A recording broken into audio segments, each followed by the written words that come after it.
Bonsoir et bienvenue sur boursicoté.com pour cette analyse technique Forex et matières premières où nous avons donc validé l'échec de cassure haussière ici de la résistance oblique qui définit la dynamique court terme avec donc toujours cette phase, je dirais, légèrement baissière mais qui s'appuie sur une zone de support majeur ici des 1.1130. Donc la course ici d'un point de vue très court terme est repassée à la baisse, d'autant plus que les cours sont bien repassés ici sur la moyenne mobile 20 exponentielle. On est revenu ici chercher la bolle inférieure avec des contacts donc sur cette moyenne mobile comme zone de résistance. Toutefois, ce que l'on peut remarquer ici, c'est que depuis cette cassure haussière, eh bien, la moyenne mobile arithmétique 50, elle soutient plutôt les cours, ce qui, je dirais, irait dans le sens d'une neutralisation de la dynamique court terme actuellement.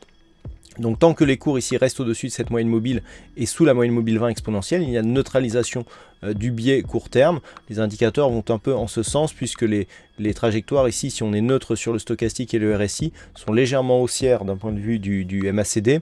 Donc on le voit, c'est un petit peu, ça part un petit peu dans tous les sens. Donc rupture haussière ici des 1.1238 nous donnera un signal haussier assez intéressant puisqu'il y aurait certainement attaque voire cassure de la zone de résistance oblique baissière. Par contre ici rupture de cette moyenne mobile et appui sur les bols inférieurs et bien validerait une réorientation plutôt baissière de la dynamique très court terme.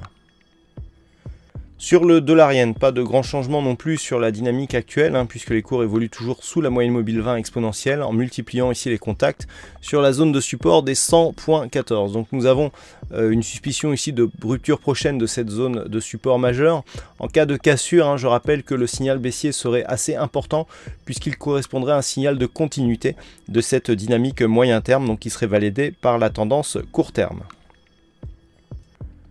Et enfin sur l'or, eh bien, nous avons toujours cette configuration qui évolue sous une résistance oblique baissière d'un point de vue court terme et qui se rapproche ici de la zone de support oblique qui est une zone moyen terme qui est définie ici, cette tendance donc qui prend sa source ici l'année dernière en décembre 2015, donc une évolution moyen terme qui reste haussière et le fait que les cours viennent tester ici cette zone et prochainement peut-être la zone ici des 1309.75 est un signal intéressant car une rupture de ces zones donnerait une conjonction de signal baissier tant sur le court terme que sur le moyen terme, qui pourrait délivrer pas mal de dynamique. Donc à surveiller ici un éventuel test de cette zone 1310, 1315.